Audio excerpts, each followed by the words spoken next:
Good morning students, नमस्ते। आप लोगों की लास्ट क्लास जो हुई थी वो मैंने दक्षता आधारित शिक्षण की क्लास ली थी। दक्षता आधारित जो था स्किल बेस्ड लर्निंग की, स्किल बेस्ड टीचिंग की, वो मैंने आपको नोट्स भी लिखवा दिए थे, समझा भी दिया था।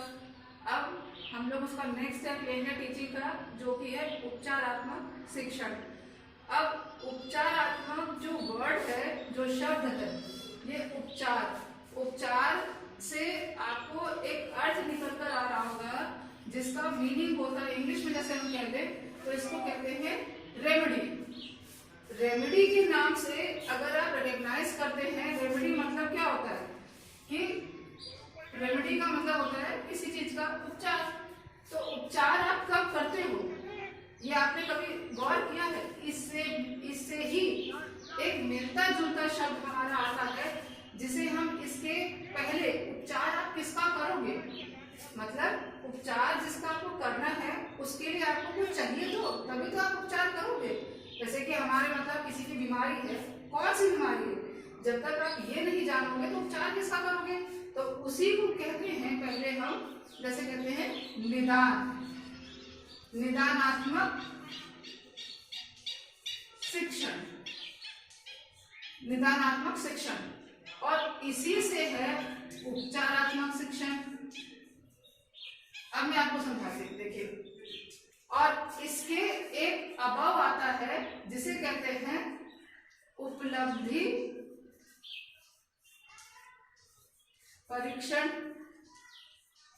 ठीक, अब मैं आपको स्टेप बाय स्टेप समझाती हूँ। देखिए, उपलब्धि परीक्षण, उपलब्धि का होता है जैसे बोलते हैं अचीवमेंट टेस्ट। अचीवमेंट टेस्ट क्या अचीवमेंट है? उपलब्धि परीक्षण, आपको क्या करना है? तो उपलब्धि परीक्षण में हम क्या पता लगाते हैं कि सबसे पहले उपलब्धि परीक्षण में हम ये पता लगाएंगे कि जैसे मान लीजिए हमने कहा है कि यहाँ पर कुछ बच्चे हैं, क्लास में कुछ बच्चे बैठे हैं, इन सबको हमें पढ़ाना है। अब इन बच्चों को पढ़ाने के लिए हमें कौन सी टेक्निक अप्लाई करनी है, कौन सी टेक्निक अप्लाई करनी है, ये कैसे आप जानेंगे? एक शिक्षक कैसे जानेगा कि कौन सी टेक्निक अप्लाई करनी? तो सबसे पहले हम बालकों का यानी छात्रों का क्या करेंगे?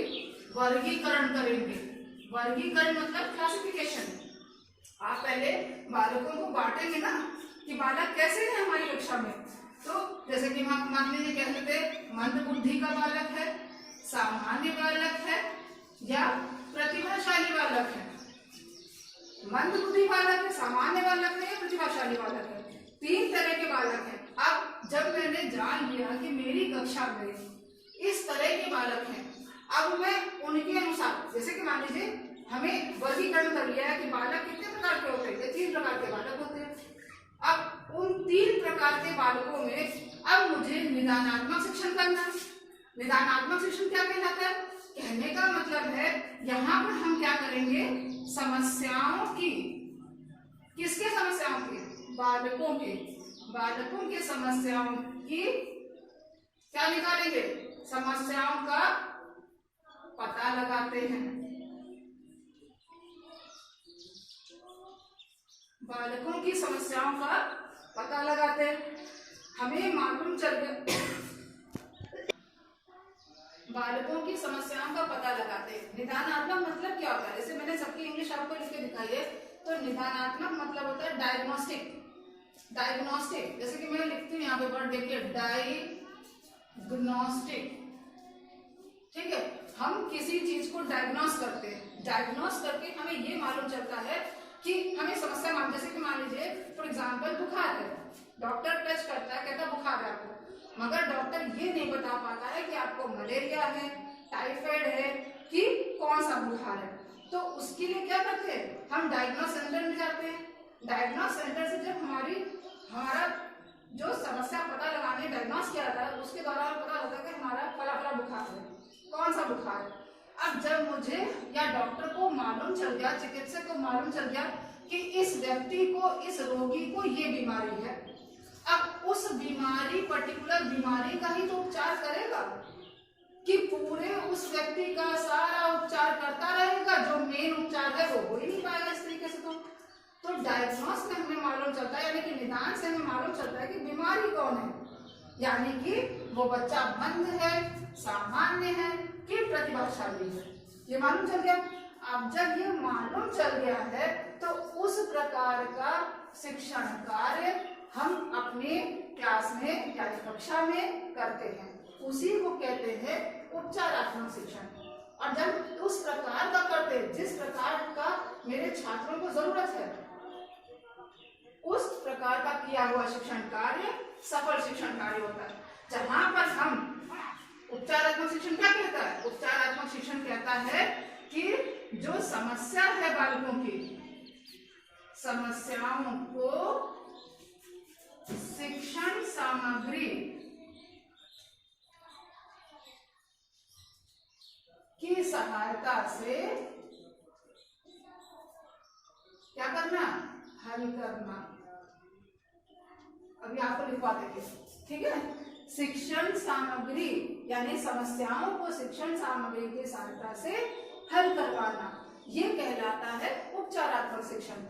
देखिए स्टेप बाय स्टेप फिर से मैं बोल देती हूँ।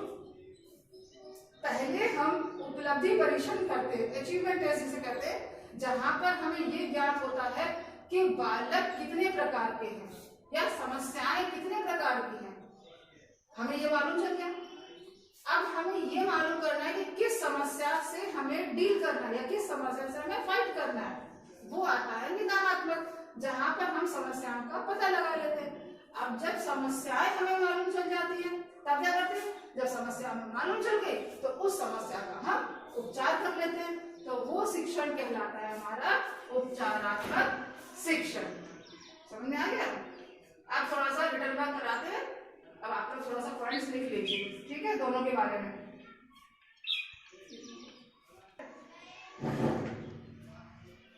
देखिए अब नोट्स लिख लीजिए।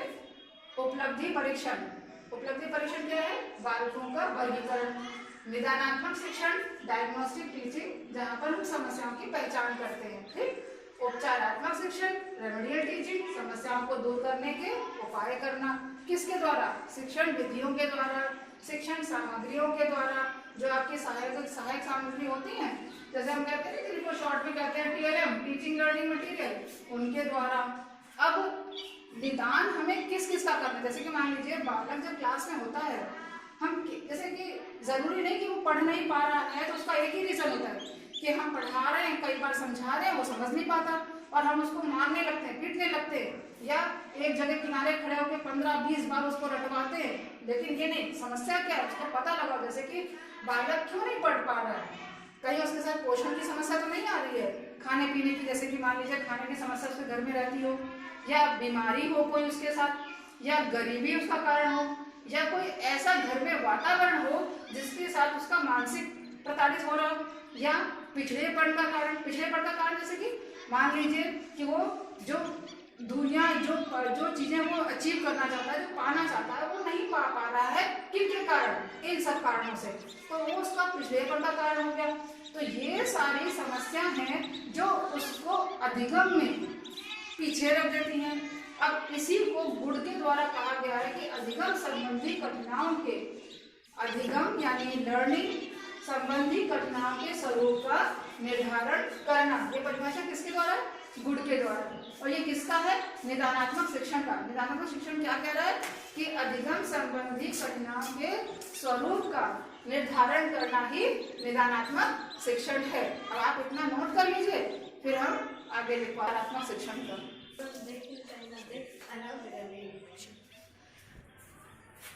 अब उपचारात्मक शिक्षण के बारे में हम लोग देखेंगे, ठीक है। रेमेडियल टीचिंग, रेमेडियल टीचिंग क्या कहती है कि समस्याओं को दूर करना है, किसके जरिए, शिक्षण विधियों के जरिए, वो आप लोग पढ़ चुके हैं शिक्षण विद्या क्या होती है, और टीएलएम कौन से डेली नॉलेज में आपकी है। अब इसके बारे में पढ़ते हैं कि परीक्षण के आधार पर जैसे रोगी का रोग व उपचार पता लगाया जाता है, उसी प्रकार कुशल शिक्षक कौन होता है, कुशल शिक्षक की जगह जो होती है वो चिकित्सक की तरीके से होती है, डॉक्टर, जैसे डॉक्टर डायग्नोस्टिक के द्वारा, डायग्नोस किए हुए सिम्टम्स के द्वारा जब उसको मालूम चल जाता है कि लक्षण क्या है और उस पर वो इलाज कर लेता है, उसी प्रकार से एक शिक्षक, एक कुशल शिक्षक वही होता है जो छात्रों की कमियों को जानकर उनको दूर करने का अपने अंदर कैपेबिलिटी या दक्षता या स्किल रखता हो। कुशल शिक्षक द्वारा विभिन्न प्रकार की विधियों, निरीक्षण, वार्तालाप द्वारा शैक्षिक दृष्टिकोण से पिछड़े व कमजोर बालकों की कमजोरियों का पता लगाकर उन्हें दूर करना क्या कहलाता है? उपचारात्मक शिक्षण कहलाता है। ब्लायर के अनुसार क्या कह रहा है? दोषपूर्ण अध्ययन व अध्यापन। दोषपूर्ण अध्ययन मतलब क्या कह रहा है? कहने का मतलब अगर आप गलत पढ़ते हैं या गलत पढ़ाया जाता है, इसके प्रभाव को दूर करना ही उपचारात्मक शिक्षण है। अध्यापक का कार्य क्या होता है कि अगर गलत प्रक्रिया में चल रहा शिक्षण कार्य उसको सुधारे और किस बच्चे को किस रूप में शिक्षण कार्य करवाना है, इस चीज का ज्ञान किसको होना चाहिए? शिक्षक को। और वही होता हमारा उपचारात्मक शिक्षण। अब आते हैं हम लोग उपचारात्मक शिक्षण विधियों के उसमें। उपचारात्मक शिक्षण किन विधियों के द्वारा कर सकते हैं? देखिए, व्यक्तिगत शिक्षण सबसे पहले। व्यक्तिगत शिक्षण मतलब क्या होता है? इंडिविजुअल टीचिंग, ठीक है, इंडिविजुअल टीचिंग, जहां पर इंडिविजुअल टीचिंग का अर्थ होता है कि हम कैसे मतलब बच्चों को बारी बारी से पढ़ाते हैं, बच्चों को बारी बारी से कार्यों का करते हैं। लेकिन इंडिविजुअल जब टीचिंग करते हैं तो उसमें क्या होता है? समय कंज्यूमिंग, टाइम कंज्यूमिंग बहुत होता है कि टाइम इतना ज्यादा ले लेगा कि पूरी कक्षा के बच्चों को कवर करना मुश्किल है। दूसरा होता है समूह शिक्षण। समूह शिक्षण मतलब ग्रुप, जैसे बोलते हैं ग्रुप बना दिया आपने, उसके अकॉर्डिंग टीचिंग कर रहे हैं आप लोग, ठीक है। उसके बाद साधारण अभ्यास कार्य। साधारण अभ्यास कार्य क्या होता है? जैसे कि क्या कहते हैं, आपने लिखित कार्य दे दिया या मौखिक करा लिया, कोई चीज बच्चों से कोई मौखिक करा लिया या लिखित, जैसे इमला लिखवा लिया या कठिन शब्दों की वर्णमाला बनवा ली आपने और उसको लिखवाने लगे। कोई भी मतलब साधारण, इसको साधारण कार्य बोला जाता है। समूह चर्चा, आपने ग्रुप बनाया और ग्रुप बना के बच्चों का और किसी भी चर्चा पर उसके डिस्कशन कर लिया, ठीक है, डिस्कशन कर लिया बच्चों से कि किसी भी एक विषय पर लेकर आपने चर्चा कराई। तो इससे क्या होता है? सारे बच्चों में कुछ बच्चे कुछ व्यूज प्रेजेंट करते हैं, कुछ बच्चे अपना व्यूज प्रेजेंट करते हैं।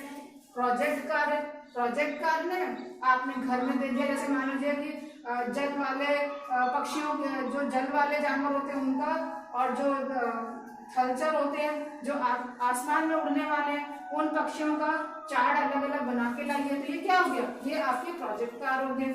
पुनरावृत्ति, जैसे कि आपको बता चुकी हूँ, पुनरावृत्ति मतलब होता है रिपीटेशन। पुनरावृत्ति, आपने जो भी कार्य कराया है उसको रिपीट करवा दीजिए और उसको गृह कार्य दे दीजिए कि आपने जो पढ़ाया है उसको एक बार रिवाइज करवा दीजिए और बच्चों को होमवर्क दे दीजिए।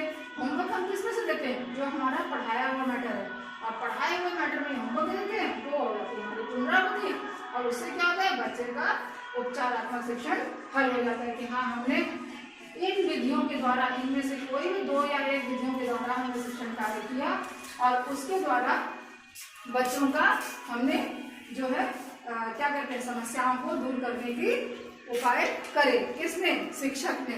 और ये शिक्षक की खूबी, यानी कि जैसे कि मैंने पहले भी आपको बताया कि शिक्षक यानी टीचर एक डॉक्टर की तरह होता है। जिस तरह डॉक्टर का काम होता है रोगी के रोग को दूर करना, उसी तरह टीचर का काम होता है बच्चे के मस्तिष्क से उसकी समस्याओं को हल करना, जो डाउट्स होते हैं उनको क्लियर करना।